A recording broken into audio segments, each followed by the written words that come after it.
Welcome to Seymour from the Front Pew podcast, coming to you from the broadcast studio at Seymour First Baptist Church in Seymour, Tennessee, and featuring thoughts and discussions around loving God, loving others, making disciples, and living the life. I am your host, Tiger Brooks, and now, on to the podcast.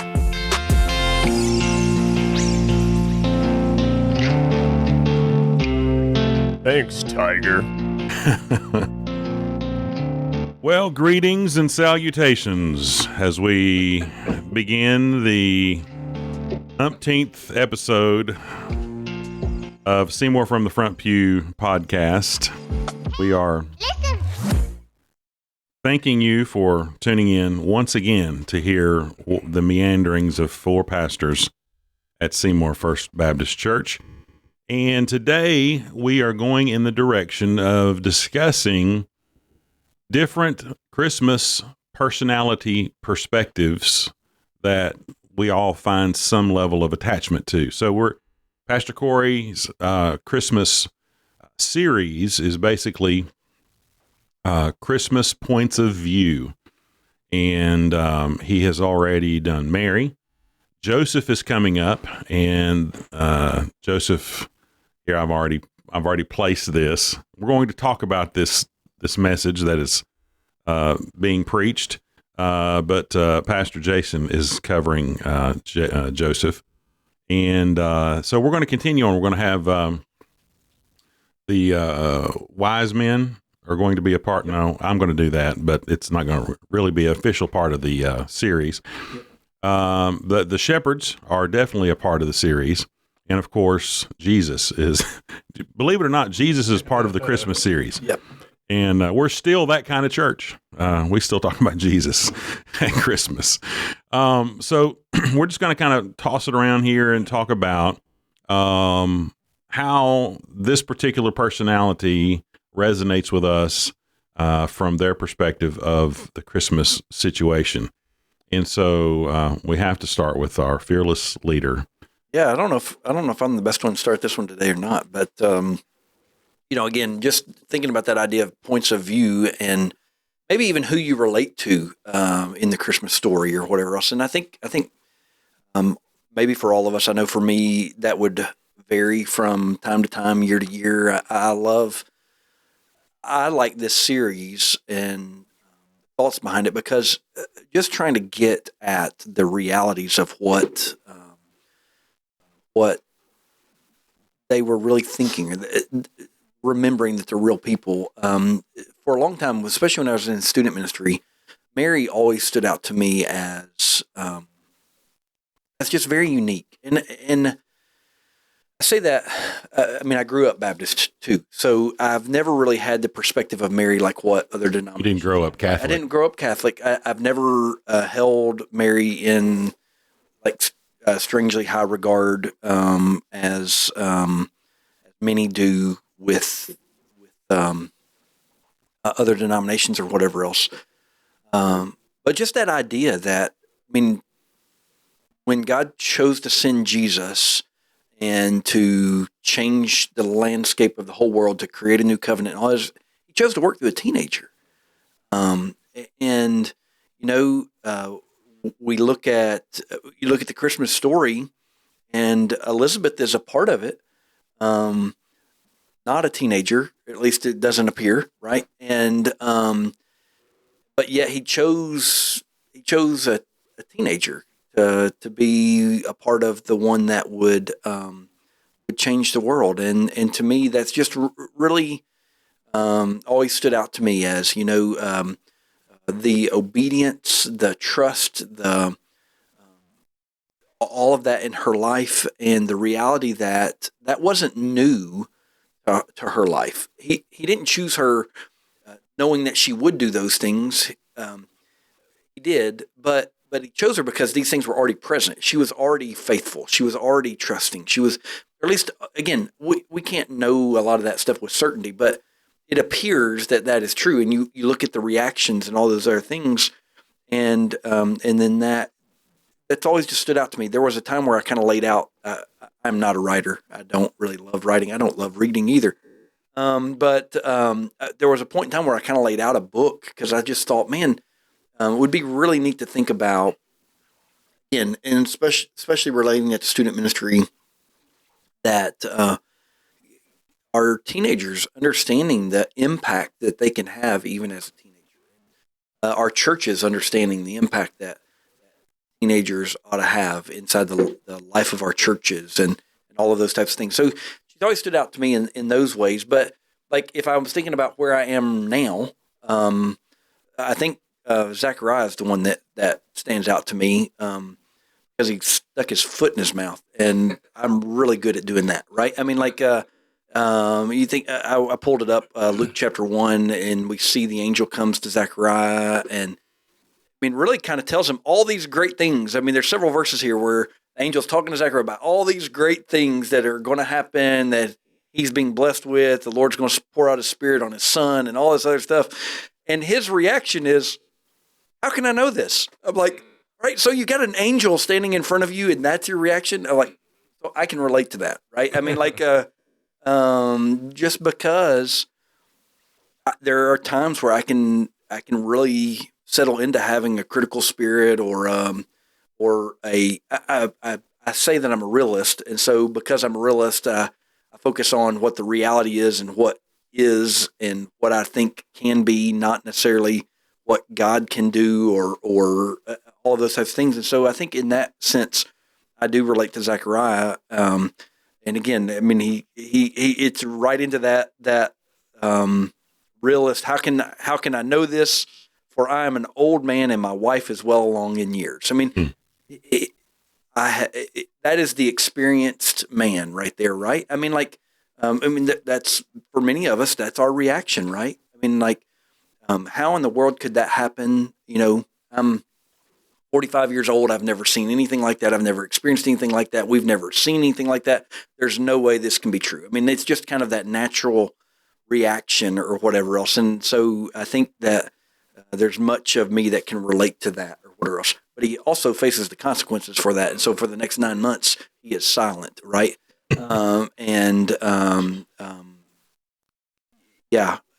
Elizabeth had to be happy. So, but anyway, I think those are the ones that really kind of stand out to me right now, just thinking through those things of, I've always loved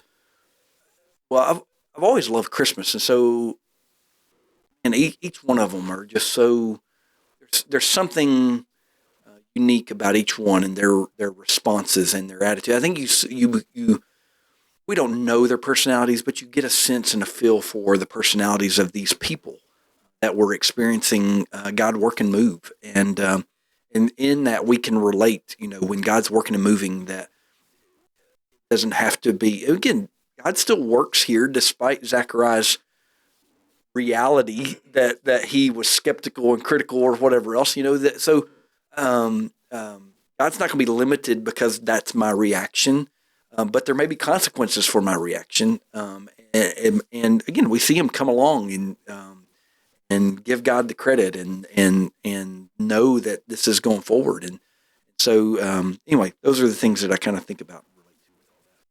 And I think one caveat that I think everyone would agree with was that at some level, all of these personalities kind of resonate with us because we all kind of experience those things over the course of our lives.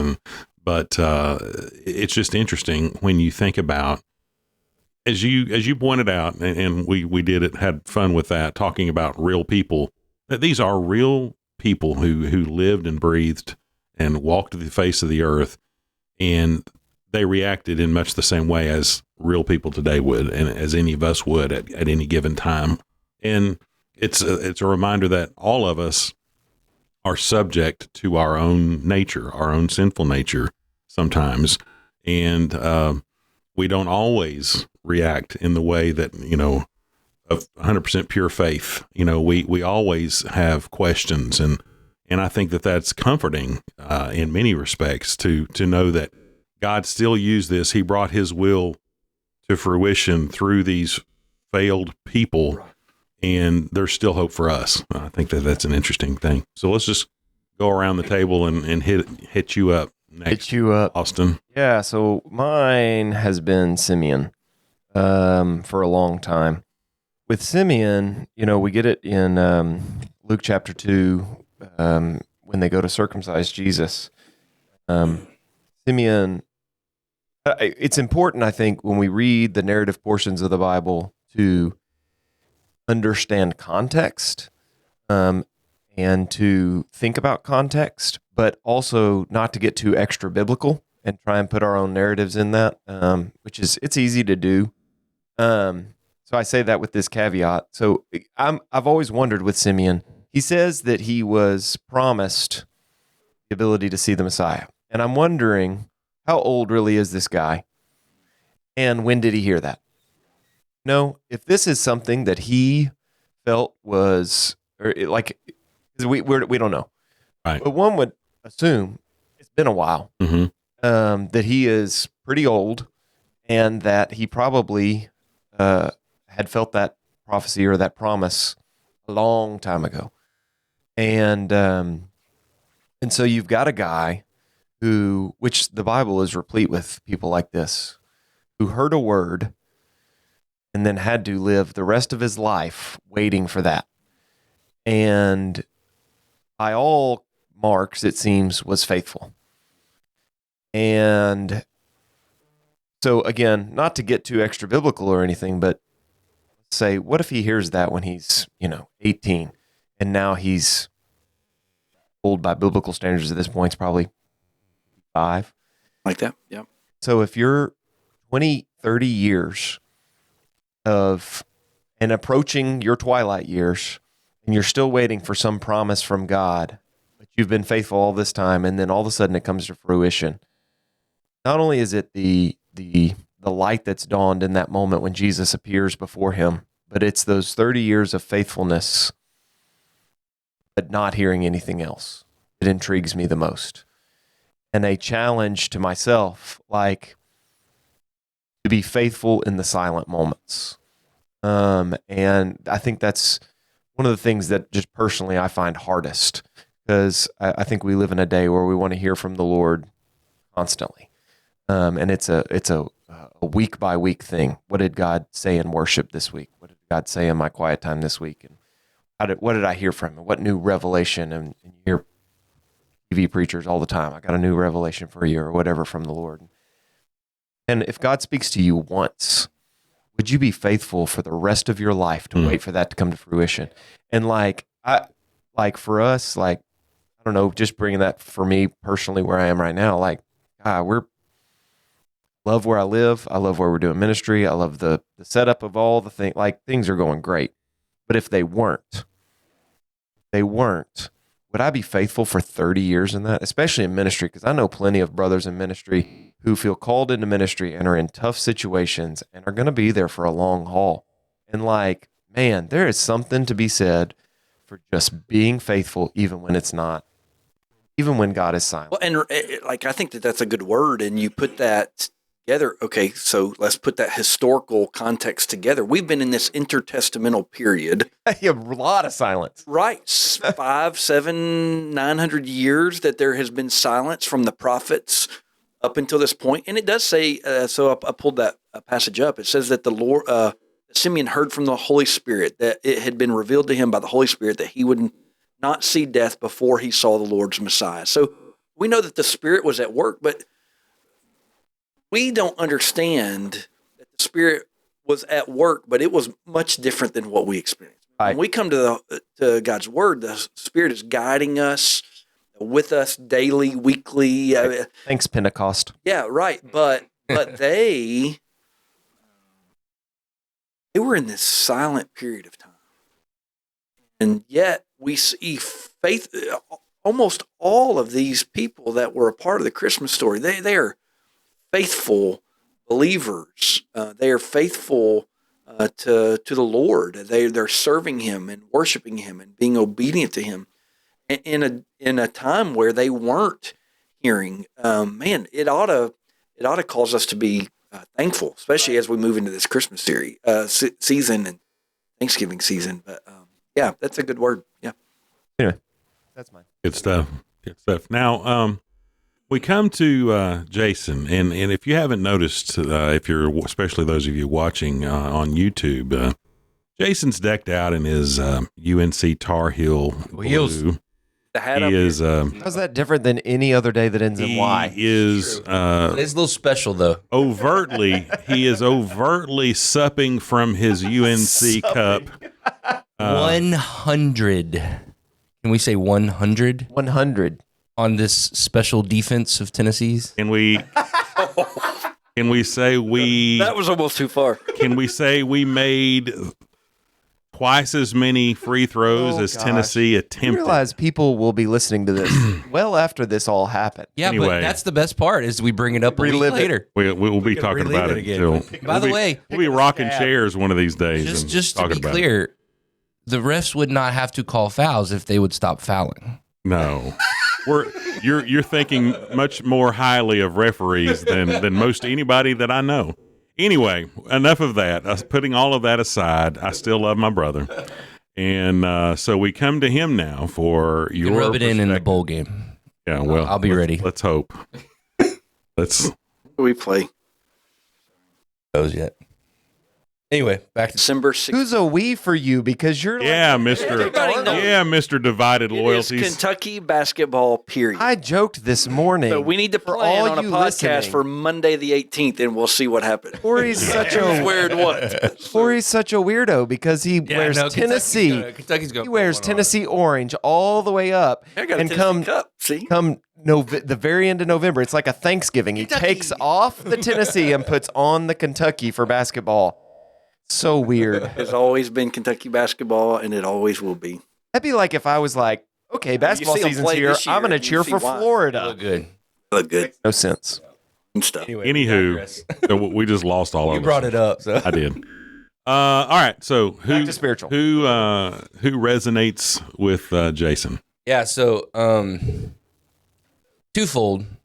I think for the longest time, the main ones that I think I resonated with was the shepherds. I mean, it's the sense of thinking about them. Number one, I mean, the part of the series that came out, it wasn't a part of the actual series, The Chosen, but it was kind of like precursor to it all.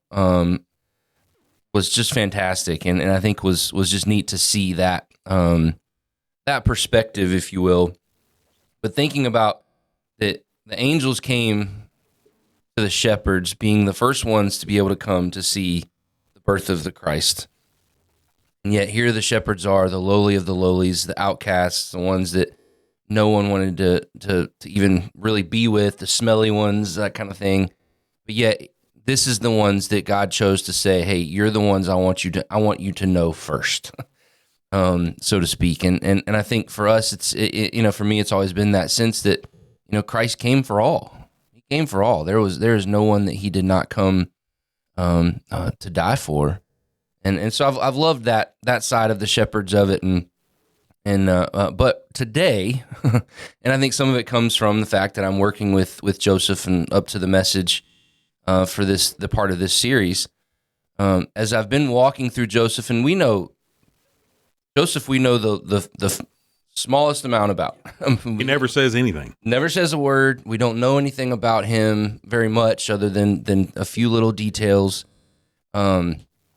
But as I've been walking through kind of understanding him and kind of just looking at his perspective of it all, there's a few things that I would not say that I don't resonate the fact that he's a righteous man. Like that's one thing, but that is a part of who Joseph is, and one of the few details we know about him. He's a righteous man. The part that has resonated for me is this idea that Joseph was called to be the surrogate of the Christ. And we're all dads here. And if I'm honest, I feel woefully unprepared. I feel woefully qualified, probably more days than not, to be the dad to my boys. I feel like I fail as their father over and over again. But at the same time, I feel that burden and that task. And I don't mean a burden as in that it's a bad burden. Like I feel the burden that this is a task that God's called me to be the father to my kids. And as I was thinking about Joseph, this perspective that if I'm woefully unprepared to be the father to my kids, Joseph of all, to be the father of the Messiah. And yet we don't know kind of how he responded to that. All we know is that he's like, okay, he took that and he ran with it and he did it. And ultimately he was called to be the father of the Messiah, the earthly father of the Messiah, to raise him, and ultimately in that culture to raise him spiritually. The father would be the one raising him spiritually, and that should be the case in ours as well. But that was something that has really kind of hit with me, that if God's called Joseph to be this, we know that he wasn't prepared. We know that he wasn't quote unquote qualified, but he was the one that God said, you are the one that I want to be the earthly father of my son. And for me, as I've worked through this, it's been one of those things that God's kind of continued to speak to me that, yeah, Jason, you may feel unqualified to be the father to your kids, but you're the father that I've called to be the father to your kids. Yeah. And that has been special for me, kind of walking through that and looking at that and just trying to, again, put myself in the perspective of Joseph and understanding him. But man, the task that he was called to be the spiritual leader, the earthly spiritual leader, the father, ultimately the shepherd of the great shepherd, and to lead him in his early formative years. And I don't think we put enough value on that. Scriptures tell us when Jesus is when he goes at the age of 12, he goes into the temple. After that, it says, and he continued to grow in stature and maturity, and he continued to learn. It's not that when Jesus was born, he was ready to go. Right. He grew in that, and Joseph was a factor in that. Joseph was one that helped to shape and mold him in that element. And I think that's just neat to think about. Yeah, well, and we even know, again, what we do know is that when Jesus reappears, he's known as a carpenter, which is the trade his father had. Probably actually, so again, this is an aside, but we think carpenter woodwork. It was probably more like stonemasonry or whatever else. But there had to, for him to have taken on that trade with his father, there from a massive amounts of time together and all of these types of things, that Joseph was a factor in his life, and we know that by what is revealed, even though it is not necessarily written there or whatever else. So, yeah. So for me, I guess getting what's left over, and this is a somewhat controversial choice, especially for Jason. He's very sensitive about this because my personalities are, and if you look at most any of your nativity scenes, they are spreading lies. They are wrong. They are spreading lies. Is it because they have little white baby Jesus? White baby Jesus. That's part of it. But most every nativity scene, worth its salt, also includes the Magi, or what we call the wise men. Of course, they did not show up when Jesus was in the manger. There was not the shepherds and Joseph and everybody there, by just as if he had just been born. The wise men came a couple of years later, and so I am reading an Advent liturgy. It's called "O Come, Emmanuel," and in the foreword for that, it lays out a very interesting perspective in that the people of God are a waiting people. In the garden at the fall of man, when God pronounced judgment on the serpent, and he said, this is what's going to happen.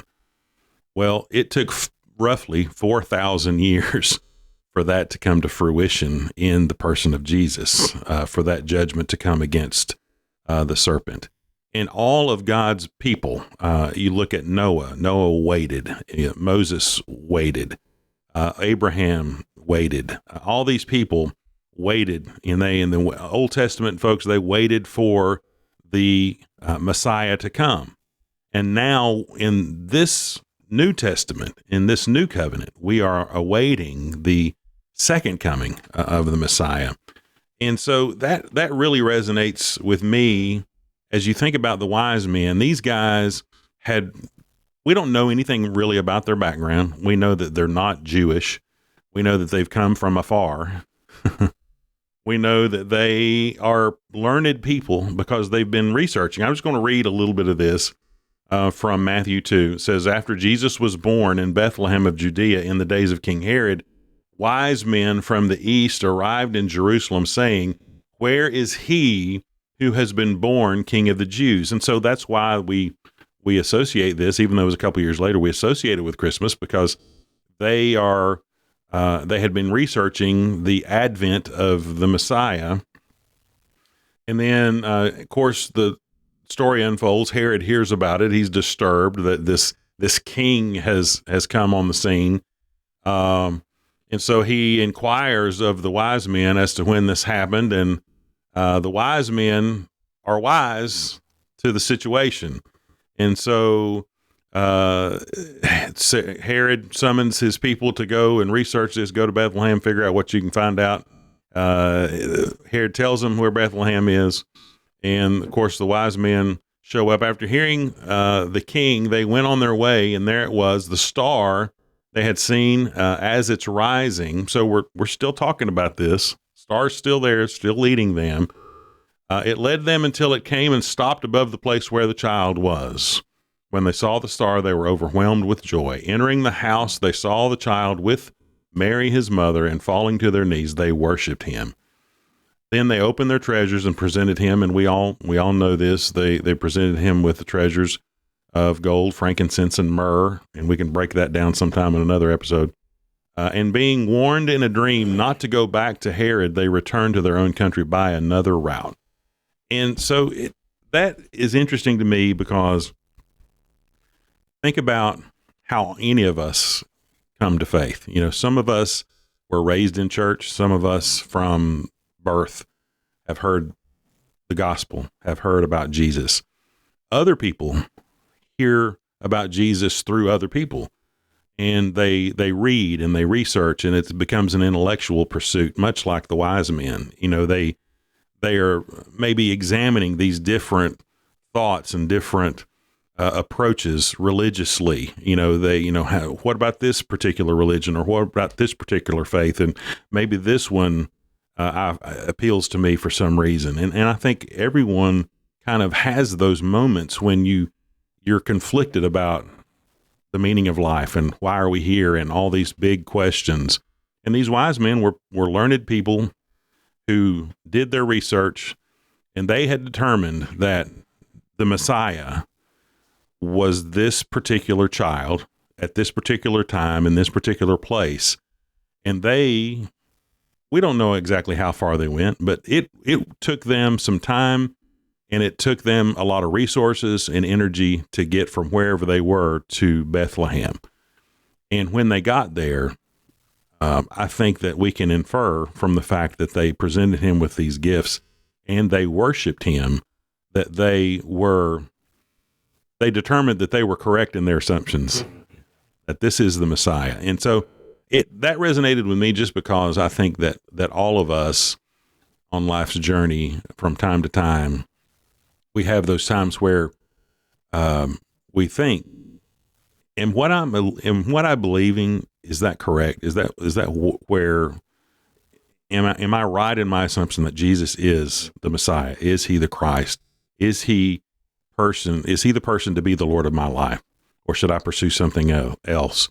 And these guys, the wise men, and we also, one of the things is we always think it's three because they had three gifts, but we have no idea how many of them there really were. I digress. But anyway, the truth is, I think much like all the other personalities we've talked about, I think there's things about the wise men that resonate with me, at least, when you begin to think about, who am I going to worship? What are you worshiping? You're going to worship something, whether you believe it or not. Even atheists worship the fact that they think there is no God. And that becomes their God. That becomes their pursuit. That becomes the Lord of their life. And so these guys determined that Jesus was Lord, and they went to find him, and they worshiped him when they got there. And I just found that even though it wasn't Christmas, even though it wasn't even the same year that he was born, they came and they showed up, and which to me even makes it even more spectacular if you think about it, to come 2 years later, roughly. I think they started their journey. Right. It took them that long. Once Jesus, was coming and the God revealed to them. So I think, yes, it's connected to the birth story. My struggle has always been that we put them there at his birth. And I think to me, it's always it's a pet peeve of mine, because it's biblical literacy to think that they were there. And I think we perpetuate it with our nativity scenes and whatnot. But it is still a part of the story of Christmas, and all the Christmas pageants where they march. That's exactly right. They march them. That's called a cantata, by the way. That's a cantata. I think you're right. I think, them coming and I mean, you said we would kind of divert it, but to me, the part of the wise men that is special about the Christmas story is the gifts that they're bringing. Yeah.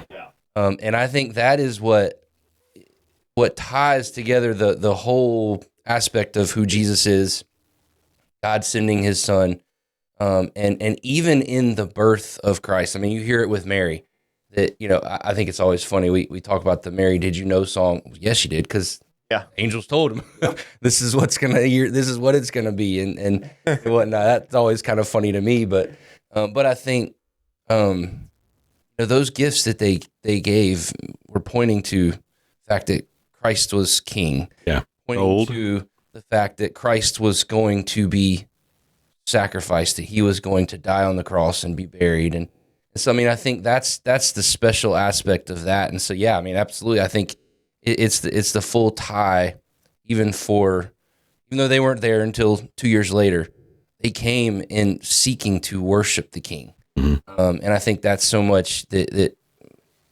talking about us resonating, we need to be seeking, especially at Christmas, but beyond, coming to the King and worshiping him for who he is. Very good. All right. Anybody, any other closing thoughts about anything? Merry Christmas. Merry Christmas. We thank you for tuning in to this episode. I think we're probably going to just have another episode, maybe one more episode, I think, before we call this season done.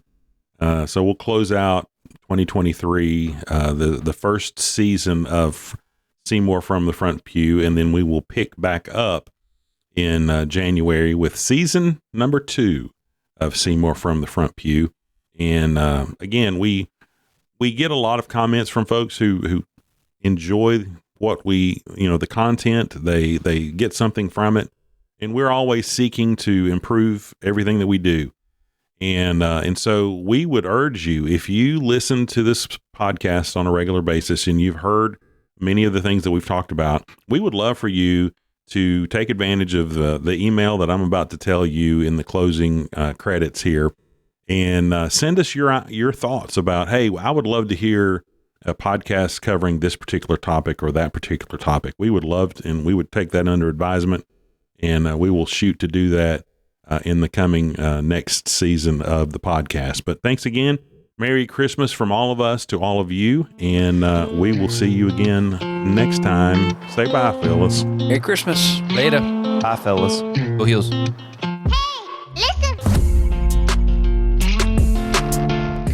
Thank you for listening to Seymour from the Front Pew. Our sole desire for this podcast is to glorify God by educating and encouraging his body. If you would like to learn more about anything you've heard today, feel free to reach out by email at staff@seymourfbc.org or by visiting our website at seymourfbc.org. If you're located near our community and do not have a church home, come worship with us at 10:15 a.m. on Sunday morning. Until then, we pray God's richest blessings on you and yours as you love God, love others, make disciples, and live the life.